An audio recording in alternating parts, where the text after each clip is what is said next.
What's going on, guys? Welcome back to the channel, Pete's Carport.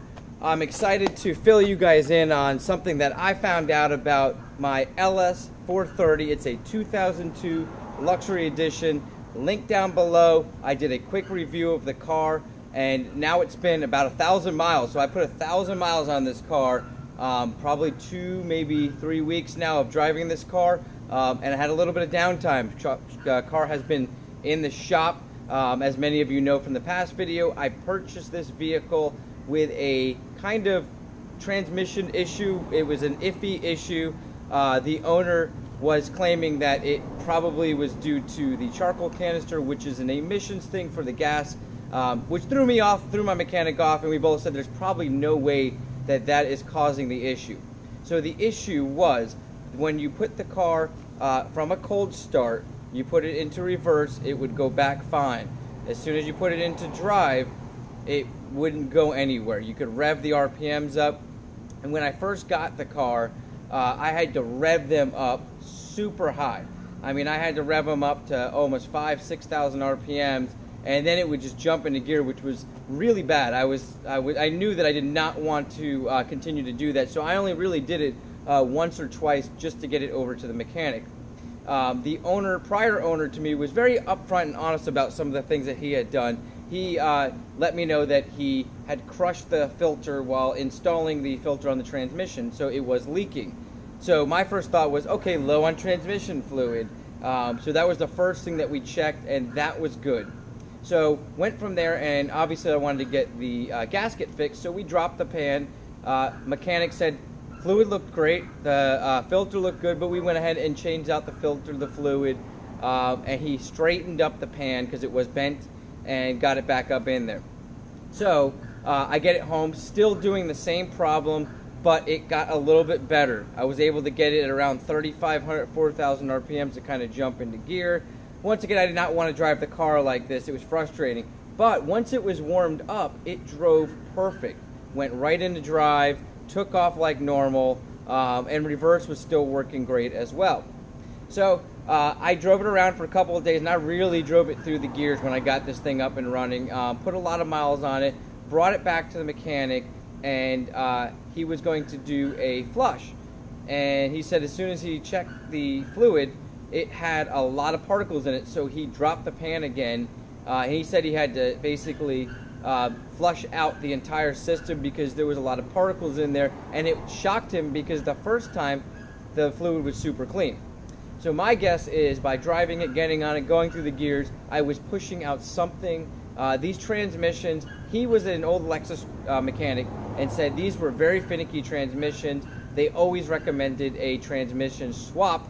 They didn't want to work on them because they were very finicky, but he also heard a lot of people claim that just by switching out the fluids that things could change. So our total guess on this is it was either a valve sticking, gunk up in there, whatever it was. But my testimony on this is after he changed that fluid out, the next day started it up cold and it went right into gear. So now it's working great. I'm gonna do one more fluid change on it just because yesterday I was on a hill and I tried to put it into gear and it didn't go right in, put it back into park, put it back into drive, and it went right into gear. So it's still obviously being slightly finicky, but man, light years better than it was. So I wanted to get this video out there. I wanted to show you guys the car, and I wanted to let you know that my experience with this vehicle so far is it is the ultra luxury daily driver. I mean, ultimate. I have different series of the S500, as you guys may know. I've had the W140, my favorite car of all time, and it will always probably be my favorite car of all time. There's nothing like driving down the road in a W140, S500, or S600 and knowing the presence you have on the road. I also had a W220 S500. Silky smooth, very similar to the drive of this car, but did not have the fuel economy, did not have the reliability of the Lexus Toyota brand. And I want to tell you guys, I've driven a lot of different vehicles. This is with the stock tires. I put new tires on here too. I did not mention that. We ended up dropping some brand new tires on here. I've got Goodyear. I had Goodyear all the way around. Story to that, I got a flat in the sidewall right after getting them on. So we threw the guy over at Velocity had some hand cook on the shelf, so we put those on the back. It's still got the Goodyears on the front, but this car is driving like it's on clouds.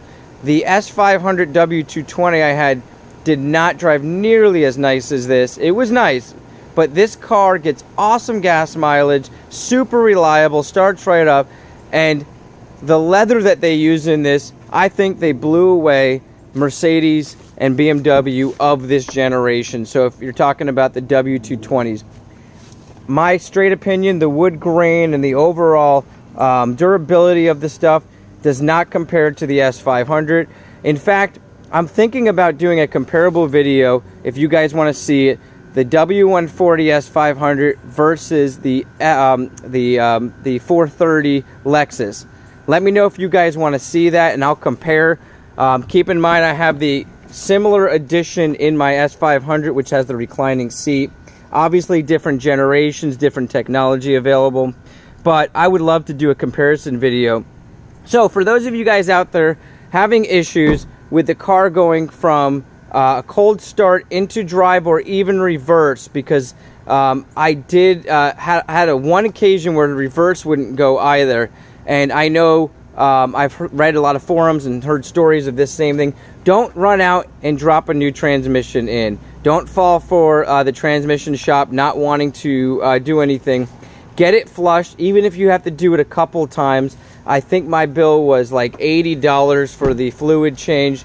I mean, he hooks me up when he does it, but you're looking at probably about $100 to $150 on average, and you're looking at a lot more to drop a transmission in unless you're able to find a really, really good deal on a reliable used one, and then even the labor alone.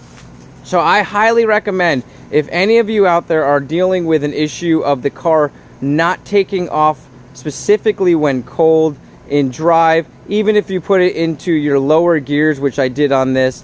This is the 2002, so it's got the 5-speed automatic, the super reliable transmission. I highly recommend changing out the transmission fluid. Start there, and make sure you use Toyota fluid or the Lexus fluid. They're both the same, basically, just branded differently.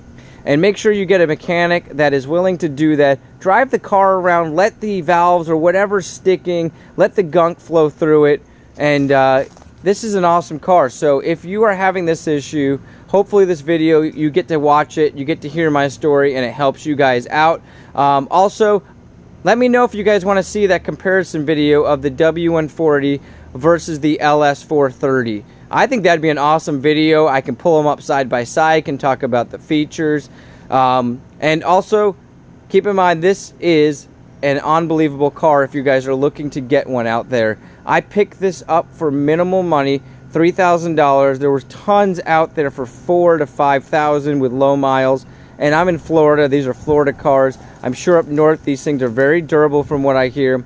So if you guys have any questions, please chime in if this is a car you're looking to get, specifically to daily drive. Once again, my name's Peter. Thank you guys for liking, subscribing, building this channel so I can bring you guys more cars, fill you guys in on updates. My name's Pete. This is Pete's Carport. Have an awesome day and a great week. Thank you once again.